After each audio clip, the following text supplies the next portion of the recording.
हमारे चैनल को सब्सक्राइब करें और बेल आइकन दबाना ना भूलें। कोरोना संक्रमित की बात करें तो मंगलवार को आंकड़ा 155 पहुंचा। हालांकि अगर सोमवार की बात करें तो इससे ज़्यादा है, लेकिन दूसरा पहलू यह कि स्वस्थ होने की संख्या इससे अधिक है। 155 जहां पॉजिटिव हुए वहां 250 संक्रमित स्वस्थ भी हुए। बहरहाल जांच कम होना या ज़्यादा होना जांच होने पर निर्भर है। यह नहीं कहा जा सकता कि कोरोना बढ़ा नहीं है, कोरोना घटा है, लेकिन छलांग नहीं लगा रहा है। बहरहाल फूक फूक कर कदम रखने की ज़रूरत, सतर्कता की ज़रूरत। जहां तक मौत का सवाल है, 4 दिन में एक ही मौत हुई है, ये सबसे सुखद और अच्छा पहलू, लेकिन फिर भी इसे लापरवाही बरतना बेईमानी होगी और यही कोरोना ने दूसरी लहर में दिखाया था। इस बार के संक्रमित सबसे ज़्यादा होम क्वारंटाइन में हैं और मात्र एक मरीज दरभंगा अस्पताल में भर्ती है। हालांकि सरकार ने एहतियात के तौर पर सभी निजी नर्सिंग होम को अलर्ट मोड में कर दिया है। ऑक्सीजन प्लांट भी पूरी तरह तैयार है। किसी भी परिस्थिति से निपटने के लिए सरकार और प्रशासन की तैयारी है।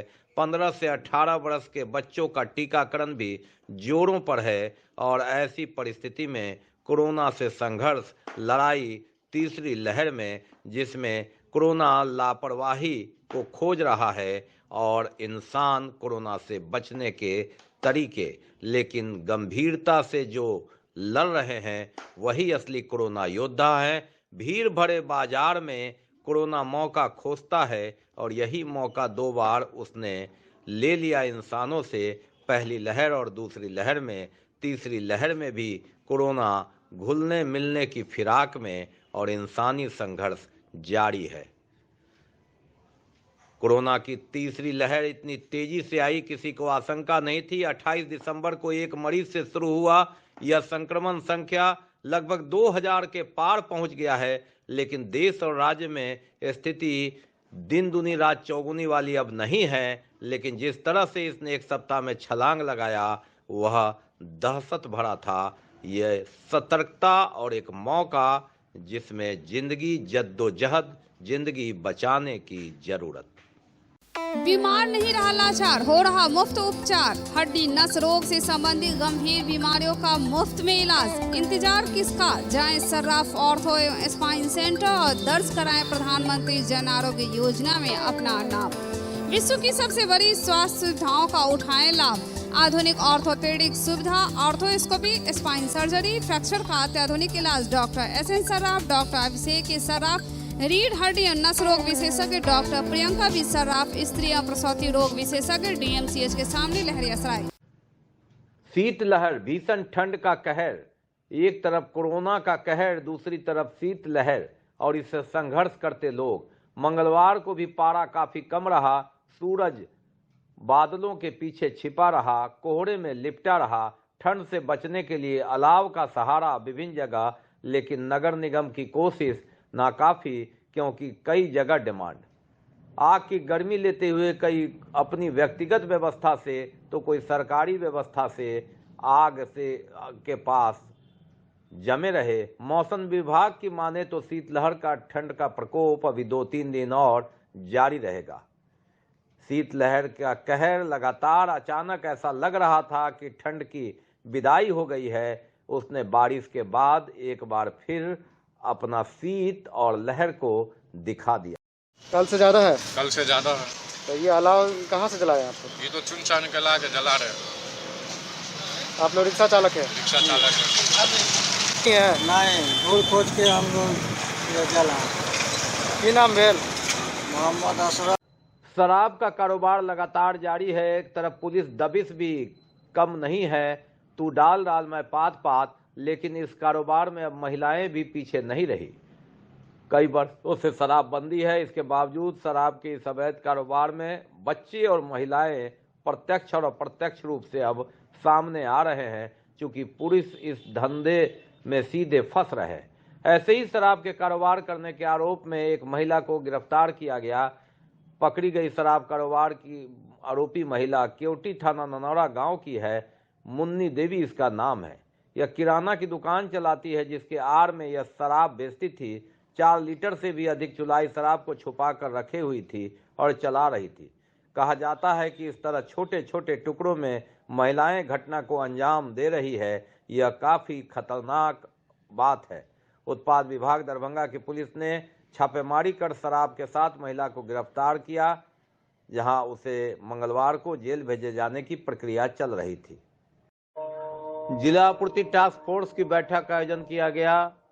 मंगलवार को जिला आपूर्ति पदाधिकारी अजय कुमार की अध्यक्षता में यह बैठक हुई। बैठक में अनुमंडल पदाधिकारी सदर स्पर्श गुप्ता सहित कई संबंधित पदाधिकारी मौजूद रहे। आपूर्ति ट्रांसपोर्ट की आयोजित इस बैठक में राशन कार्ड से लेकर कई अन्य महत्वपूर्ण बातों पर चर्चा की गई। अनाज की उपलब्धता और वितरण पर भी चर्चा हुई। हायाघाट के रसूलपुर पंचायत बड़ी कोठी टोला, जहां दलित परिवार की संख्या 107 है, नया राशन कार्ड की संख्या 10 ही मात्र है। इसके अलावा सिंहवाड़ा के भड़वाड़ा टोला में 220 महादलित परिवारों में 30 को राशन कार्ड की आवश्यकता थी। आपूर्ति से संबंधित कई महत्वपूर्ण बिंदु पर चर्चा हुई। जिला आपूर्ति पदाधिकारी ने वर्तमान स्थिति की समीक्षा करते हुए कई आवश्यक निर्देश दिए। कल्याणकारी योजना होता है, बाकी जिसको व्यापार करना है, नौकरी करना है, वो कर ही रहा है। तो जो कल्याणकारी योजना में जिसकी जो जवाबदेही, स्टार्ट करते हैं हायाघाट से। हायाघाट में आपने दिया था पंचायत, वो रसूलपुर क्या है वो साहब, पंचायत है कि गांव का नाम है? पंचायत सर, ठीक, थैंक यू सर। और उसमें आपने लिया है रसूलपुर बड़ी कोठी टोला। वहां पर परिवार की संख्या वहां पर 107 है। नया राशन कार्ड की संख्या आपको 10 है। आईपीपीएस आपने करा दिया है 10 का, और पीडीएफ भी जनरेट हो गया है। वो साहब उनको राशन कार्ड मिल गया है हाथ में।